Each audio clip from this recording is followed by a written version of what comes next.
think he came on one time before. Yeah, I did. But we're going to bring him on one more time again because a lot has transpired since the last time he was here. Ladies and gentlemen, I bring to you our illustrious board member, Frank W. Period Johnson. What's going on, brother? How you doing, man? How you doing? I'm excellent, man. Excellent, man. Feeling good. Last night, man, it was a board meeting. A lot of stuff was popping off, but a lot of stuff has been jumping off with the board because you all have a lot of responsibility, man. Yes, we know you got to pick a superintendent and all that.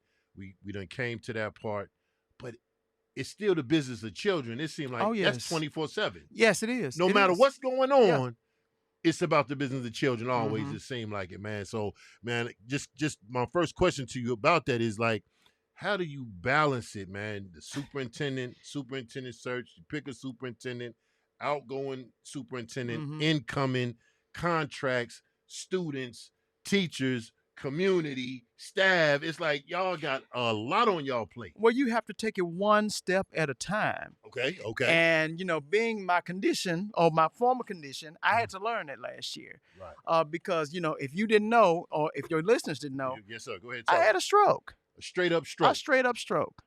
Wow. And it was funny because, Shalia was on the board. And she came and she talked to me like a little bit before. And she said, before it happened? Okay. Well, before it happened. And she said, really, I woke up with chest pains this morning. She said that to you? She told me that. And she said, that's how I knew I had to get off. Just like that? Just like that. And then not even a month later, I was having a stroke. I had my stroke. And Stephanie Love had one. And Stephanie Love. Was it a year before? A year and a half before. Year and a half before. Yeah. Because I knew Stephanie long before she had the stroke. Right. I knew her. You knew the work that she did. You know what she was about. We were lockstep in that. She was from North Memphis. I was from South. Right. So and I came to Stephanie because she came to see me while I was in therapy. Her and Out There Green, and they came to see me, and she just stared. She just and she just told me, anything you need. But it was an experience. It was an experience. So, brother, I'm glad you brought it up because sometimes that stuff is private. Yeah. And I'm glad that you brought it up. And so now all what I said, plus that, it's like, bro, it's like you got a lot to deal with. And it seemed like even when I see y'all after the meetings, y'all talking to who y'all need to talk to, but it seemed like y'all always about the business of not just the students, but the teachers, staff, the outsiders, workers, people that don't even have anything to do, or you don't think that they have anything to do. But I just can't fathom what a day is like for a board member because you got text messages, you got emails, you got inboxes, you got phone calls. That's 4 different lines of communications in the inboxes that they can get y'all at, man. And then don't forget the private folk that don't even know what you're dealing with. They just know you on the school board. Wow. And it is a lot. It is a lot that you deal with. And I mean, it's a lot that you take that you have to take home. It's a lot that's personal. Right. But you have to do it. You have to do it. Right. Because our students, they need us. Yeah, I mean, especially they need us now more than ever. Well, they need us now more than ever. They need us now more than ever because I'm gonna tell you what the state is doing to us. It's atrocious. It's atrocious. And I mean, you got to bring that up because last night I heard when you said you wanted to bring up this bill or something. I brought that up, and I want people to understand. He brought it up in a mix of the contract stuff was going on. Yeah. But you brought out something that I want people please listen to what he said because he about to get into it about what they're doing in Nashville. And what you brought up, I said, yo, people need to pay attention to what you said. Please share what was going on. Okay, I brought up a resolution to do the voucher bill. Now, Arlington has taken on it and done the same thing. Okay. And several other school systems around the state have done the same. But what they want to do is they want to take public funds and use them, and they do it under the guise of, well, we're creating a scholarship or something like that. But it's designed to take away funding for our students. Right. And I mean, this is real. This is real. And the crazy thing about it is, we've passed a measure to stop this back in 2019. Okay. So they have been doing this constantly. They've been constantly doing it. And so it was time for another one. It was time for another. Now, mind you, that this might not stop anything from happening, but it's a stance. Right. We have to be shown to take a stance, and we have to we have to join with the other school districts, to show them the largest district in the state is with you all, because you all are setting the example now. But they are constantly at us. They are constantly at us. Constantly. And it seemed like, why Memphis, bro? Because I'm like, you got Nashville, Jackson, Chattanooga, Knoxville. The thing is, they knock on Nashville's door too. Okay, so Nashville getting some of the smoke too. Yeah, and don't forget, like, Nashville is the second populous city, and it's the second blackest and brown city. Nashville is. Yes. Okay. Yes. But we number one. And it seems like they always messing with us, man. They always messing with us. They are always messing with us. And I mean, I don't want to hear it now. We have a thing this month with a certain representative's person, and I won't say his name. Okay. Because I was told not to. Okay, don't say his name. I won't say his name. I want to keep my job now. I don't want you coming up here, man. Like, hold up, wait a minute. Oh, Frank Reed was good, man. No. Yeah, but I mean, what he was telling us last month in the TSBA was, well, we had this and we had this violence. But okay, so if you want to take on violence, let's talk about that. What is it?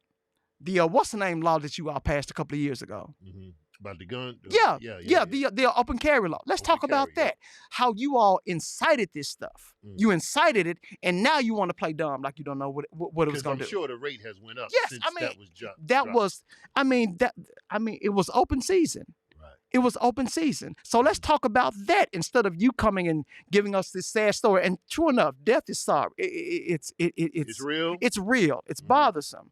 But yet, I worry about our local people, who are victims of violence. Don't come at me talking about you're gonna pin this man up, because what about so and so? What about so and so? What about little Wookie and all them kind of stuff? Because they're victims of it. Right. And we cannot stand by and really give our kids over to this stuff. I mean, we really can't. Now remember they said, the state wanted to take over. They had state schools that they wanted to take over. You've seen it. Yeah.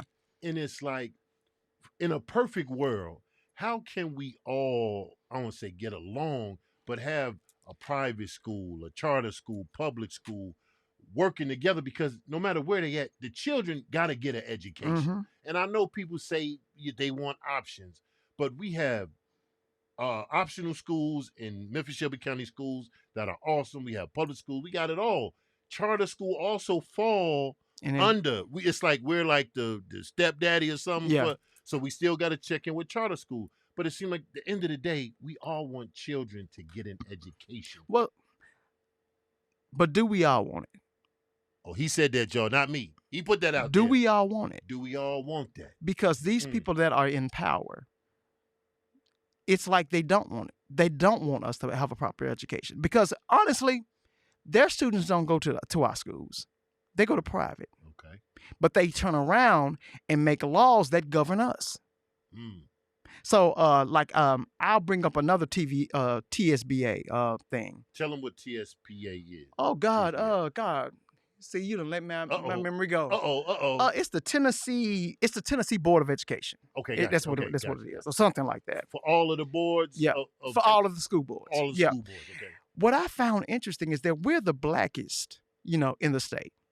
But what got me facts. That's facts. Okay. But what got me was all of these people, who are, of the whiter persuasion, were getting up and basically telling, I can't see his name, but nailing him to the wall. One guy got up and said, you all talk about small government, but we getting all of your big government, in our school district. Ooh. And he was white. Wow. He was white. Whitest of the white. And then if you look at, how many have taken action with this charter school bill, they were not standing for it. They were not standing for it. They were like, no, you all are basically trying to destroy our public schools. And they were white. Hmm. They were white. So this shows you that how it's contempt just for people that have to use public education. So what would be your message to parents to help get them involved in the fight or advocacy? Because you all can't do it by yourself. Yeah. We know y'all do so much. The board meeting and the work session, that's just the public display. Mm-hmm. But when there's no board meeting, no work session, y'all doing all kinds of work that a lot of people don't see. So what would be your message to parents to get them involved? Get involved. This is not, us just we come up and we do different things. Right. But we need help. We need help. Your voice is important. I don't care how insignificant they have made it. You are still important. You as a parent, you are important. Your child is important to us. So get up. Get up. If you can't make the meetings, then you get somebody to go for you. Right. Because we once upon a time, we believed in that. We believed in that. But now, it's just whatever.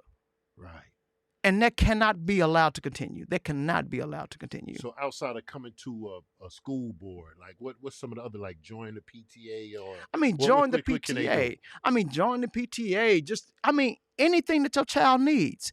If you find that your child, he needs to wear roller skates into school, put on them roller skates and wheel them on up there. Right. And it sounds crazy, but it's involvement. Right. It's involvement. Right. We are speaking the truth. And all that. Yeah, it's all of that. It's all of that. We should be doing it. We should be doing it. We should be. And I want us to be clear too. Because it's not just us. It's not just us. This is happening around the state. This is happening around America. And really, it's not because parents don't want to be involved in their education, but they're working 2 and 3 jobs. Yes, sir. This is facts. I was at last year. I got the pleasure of partially hosting the graduation from the school I graduated from, which is Overton. Shout out to Overton. Yeah, Overton. Shout out Overton High School, ladies and gentlemen. And we're not going to even ask that question how I got to Overton because they did desegregation busing on my neighborhood. Really? It was going on then. And they forgot about it. So they ended up busing us for 15 years. Are you serious? Yes. So they sent 3 buses. They sent 3 buses for us. And then at the end of my junior year, they were like, oh, that's when they did the grade shift. They added 9th graders my senior year. Okay. And they were like, well, what can we do we forgot that we still doing that busing from Overton to South Memphis. Right. And they was like, well, stop that, stop it and wipe it out. And that's what they did. Yeah, and that's what they did. But we were still allowed to come there because we had spent 2 years there. So they've been about this. Yeah, they've been about it. They've been about it. Wow. Because if it wasn't for that, I would have been in Hamilton, which I was prepared to go to Hamilton because that's where I wanted to go. Now, I'm going to tell you this now. When I came down south and I went to Whitehaven, what I saw at Hamilton as a city slicker, let's say like I'm coming from up north, I saw young men in ties, suits, hard bottom shoes.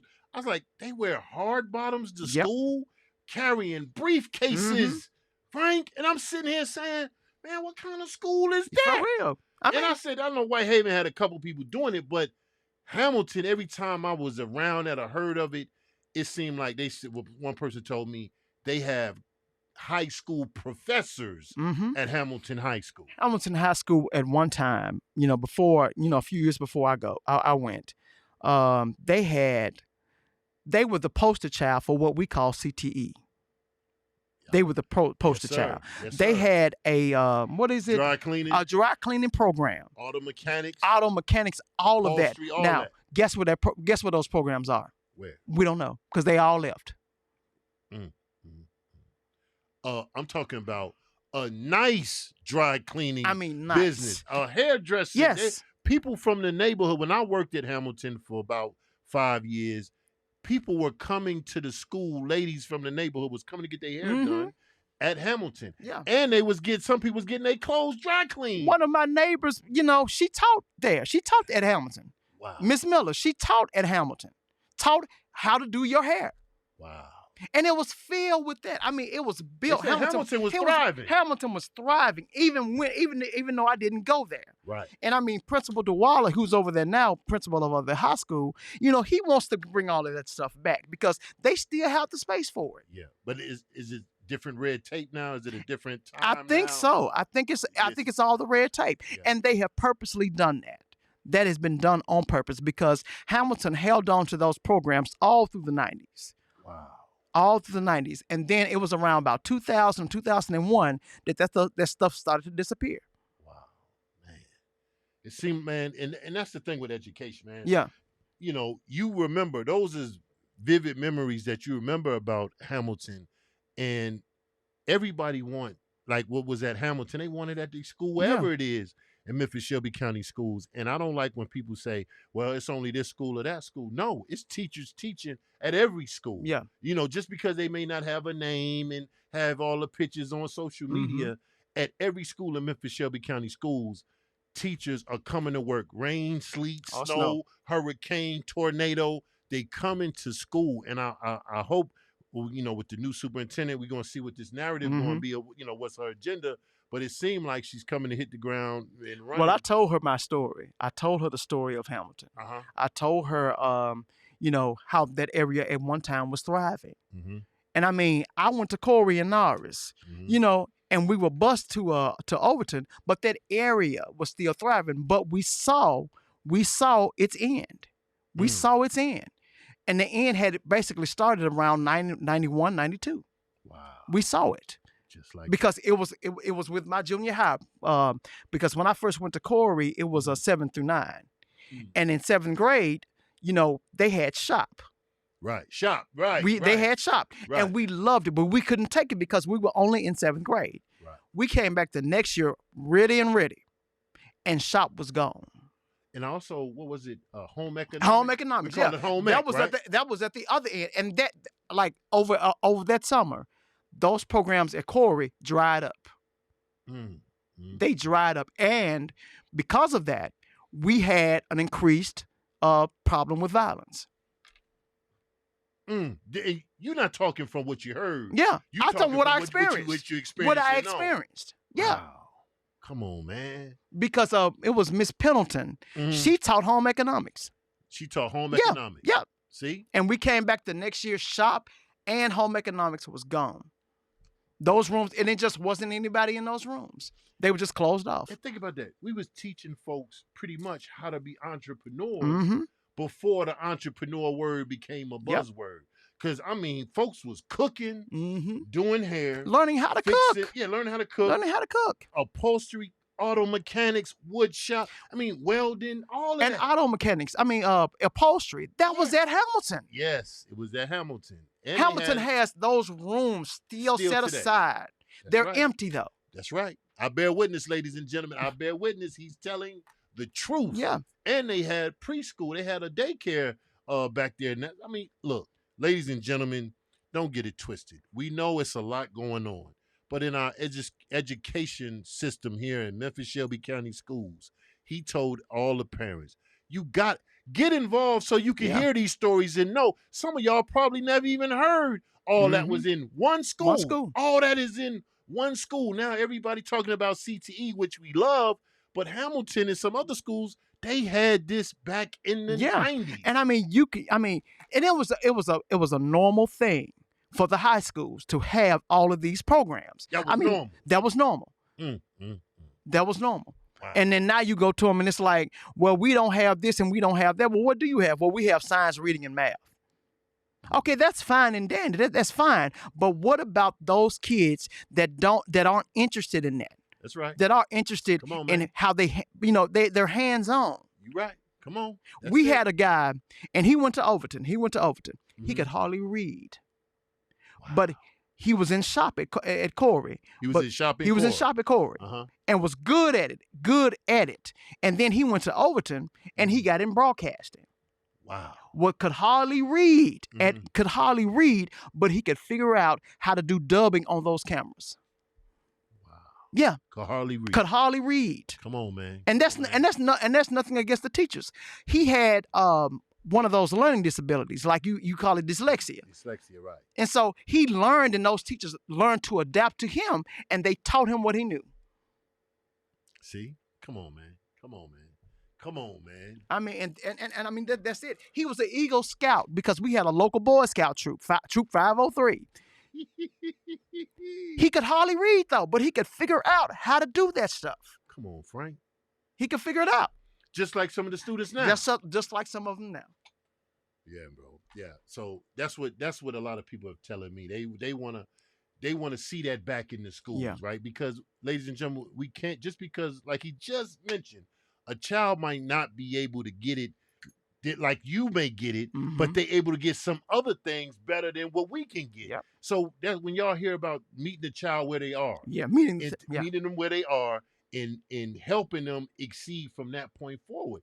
And ladies and gentlemen, it's going to take parents being involved so y'all can know what's going on at the school and what your child is good at. What your child is good at, what your child needs to know. We got plenty of resources if your child has dyslexia or all these other, different situations.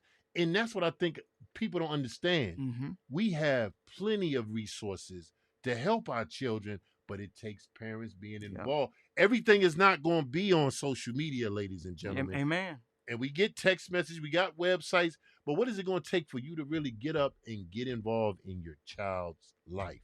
So that's was big. So the new superintendent, man, I'm here. They got VIP tours. Get ready to jump off, man, going around, coming to your district, and let everybody know your district so everybody District 7. It completely goes through South Memphis. We have 3 schools in what is known as Whitehaven.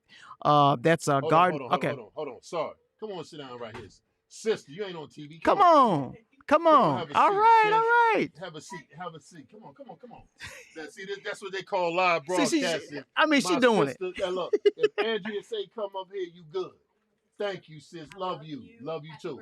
Thank you. My sister, sorry about that. And the same thing, happy birthday to you. I forgot to wish you a happy birthday when I came in. We working, bro. Yeah. Look, I don't care. Yes, it's a birthday. Thank y'all. But the work still gotta get on. It goes on. They're like, man, you ain't take off today, man. You supposed to be off. I'm like, yo, man, ain't no days to be off when you're trying to build something. Yeah. Our children can't afford days off. And you know what's funny about this is, like, I took broadcasting at Overton too. Okay. And I was in broadcasting and I was in choir.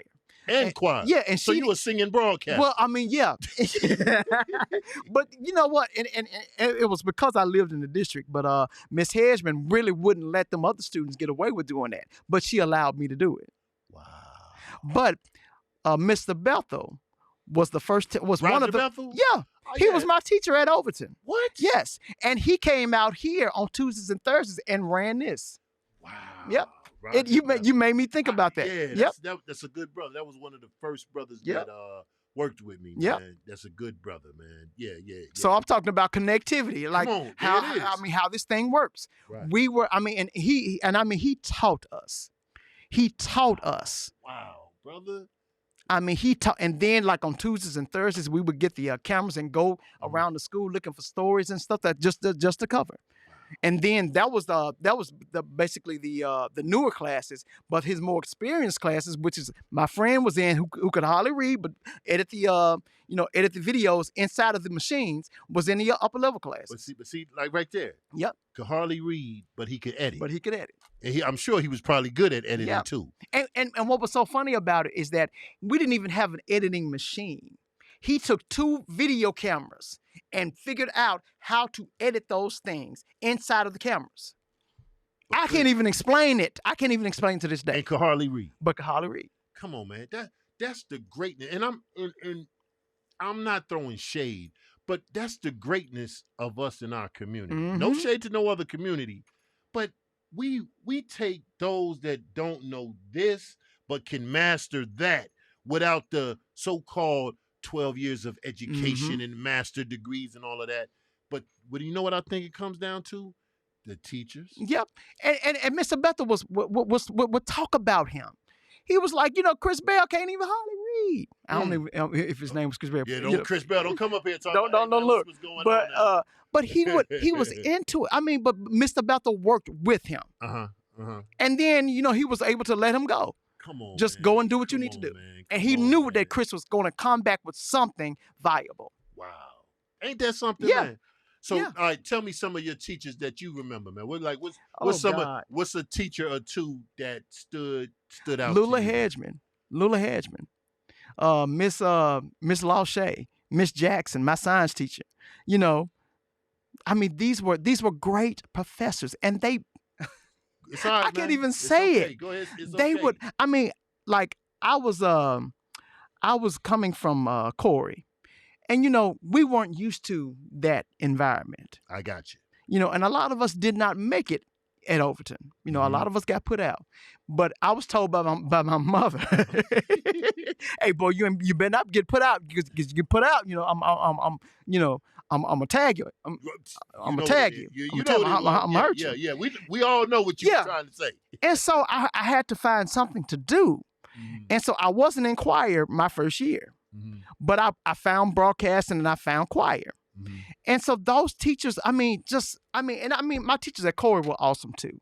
But we followed that, we followed that reliance on those people. We trusted them. Right. Like when I was in 7th grade, we had Miss Harden. Look at them giving them names, ladies and gentlemen. And Miss Harden, she would say it every year. She hollered when she talked. She hollered. And that's just how she talked. She was like, "You can't do this in here, and we are not." But man, you remember it like it was yesterday. I remember, and she died about 3 years ago. Wow. She lived in my neighborhood, but she would always say, "You are no longer at Corey. You are at Hardin Academy, and we're going to learn this science. We're going to be busy, and we're going to do it." And I was in all of her stuff. Like I didn't know that I could publicly speak. But she scooped me, and then I was at all of the special events and stuff. She saw something. Yeah, she saw it. And that's what. That's why, man, I want to do something for teachers so much because they can see something in the child that the child won't see in themselves. Saying you public speaking, you might have been like, maybe, but she saw something in you. And she pulled you, scooped you, as you said. She put me out of it. And put you up on game. And now look at you. Speaking all around the country. I mean, yeah. But now this stroke has had I have to with this stroke though, I'm still recovering. I'm still recovering from it. Sir. But I'm experiencing a good take now. Okay. And so that's all involved in it. That's all involved. And we appreciate you, man, coming in and sharing your story because it's not an easy thing to talk about. Yeah. And as you said, you still dealing with it. Healing, and it's a process, but I want to commend you, and I speak on everybody at Memphis Shelby County Schools here at the radio and TV broadcasting building for your resilience to keep going. Yeah, because this could have been a time where let me step away. Yeah, and that's what I thought. Together, that's what I thought. You still fighting and advocating. Yeah, at the same time as you dealing with your personal thing. That's very commendable, brother, and we all salute you for that. But like you said, when you hear it, you listen to yourself. If it tell you might need to sit down for a little while, listen to it, man, because you don't want to overdo it. Yeah. And we appreciate you, don't get me wrong, but we really don't want to see our board members overdoing it or doing it too much, man. But I salute you, man. Is anybody you want to send a shout out? You got a message you want to look in that camera and you want to tell our parents, our students, who you want to shout out? Parents, get involved any way you possibly can. Any way you possibly can. I would like to call out the community at Holiday Handy, formerly known as Alcee Ball. Just everybody that, everybody that from the start of my district on out to Hickory Hill. Because you all will be hearing from me because my seat is up. And I will be running for it again. Okay. So, forget what you heard, there you go. That's my guy right there. That's my guy. Yeah, that's the guy. We'll talk. Well, brother, I appreciate you, man. Thank you so much for coming by, man. And, go back and get another board member and say, you need to go holler and talk to Brother John. So, because we want people, we want our community to know our board members more than just when they see them at the board meeting. Yeah. Right? like you said, you told them what district you are. We need to let everybody know this the person you need to talk to. If it's a school in that district, that's the person you need to talk to. Yep. So yeah, I appreciate that, man. You let me know, or you let the person know, yo, you need to go. Whoever you think need to come next, we'll go in that order. Okay. So I Stephanie. Joyce. Well, brother, thank you, man. Thank you for the job that you're doing and continue to do, man. We wish you 100% recovery, but to come out here and do this and say this and do what you're doing, very commendable. Yes, sir. Thank you, sir. All right. Ladies and gentlemen, there you got my main man, Frank W. Johnson, not just Frank Johnson, ladies and gentlemen. Make sure you put the W on his name, ladies and gentlemen. We appreciate y'all listening. We are 88.5 FM.